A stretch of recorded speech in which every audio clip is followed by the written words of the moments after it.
Dalawang barangay na kapwa Seal of Good Local Governance for Barangay Awardee o SGLGB sa bayan ng Mamburao, Occidental Mindoro ang magkasama na tinungon ni Governor Edgar Jano at Mayor Atty. Iky Almero upang makiisa sa gagawing blessing at turnover ceremony ng mga proyekto dito. Unang tinungon ni Governor Gadjano at Mayor Almero ang Barangay 8 para sa blessing at turnover ng kanilang 3 palapag na barangay hall building at ng 36 camera CCTV system. Ang Barangay 8 ay isang SGLGB awardee kung saan tumanggap sila ng 1 milyong pisong insentibo mula sa pamahalaang panalawigan sa pamamagitan ni Governor Gadjano. Sa pangunguna naman ni Kapitana Nena Salvador, ginamit ang natanggap na financial incentive sa pagpapakabit ng CCTV system ng barangay. Ang Barangay Hall naman ay ilang taon na rin ang nakaraan simula nang makumpleto. Ngayon lamang muling nagkaroon ng pagkakataon si Governor Gadjano na makabalik sa Barangay 8 kung kaya't ngayon din lang opisyal na naisagawa ang pag-turnover nito. Ang Barangay Hall ay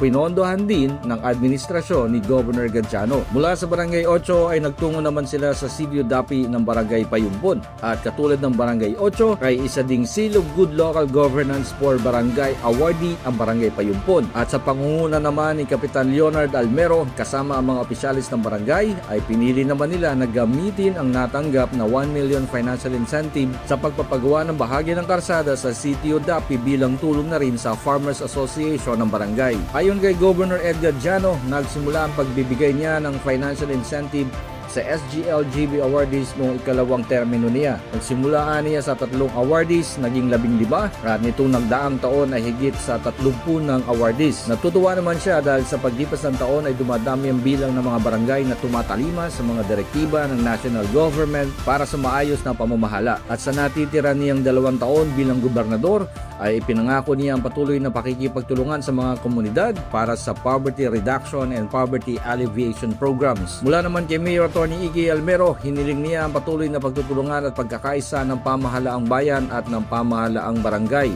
Inilatag din niya ang mga programa na sinimulan at ipapatupad sa mga susunod na taon, hindi lamang sa Barangay 8 at Barangay Payumpon, kundi pati na rin sa iba pang barangay ng Mamburao. Nagpaabot din ng pasasalamat si Mayor Almero kay Governor Gadjano sa patuloy na pagtulong ng kanyang administrasyon sa bayan ng Mamburao. Sa uli ay kapwa ay pinaalala ni Governor Gadjano at Mayor Almero ang patuloy na pagyakap, pagtalima at pagpapatupad ng matino, malinis at mahusay na pamamahala ayon na rin sa polisiya at prinsipyo na isinusulong ng Seal of Good Local Governance o SGLG ng DILG at iba pang national government agencies.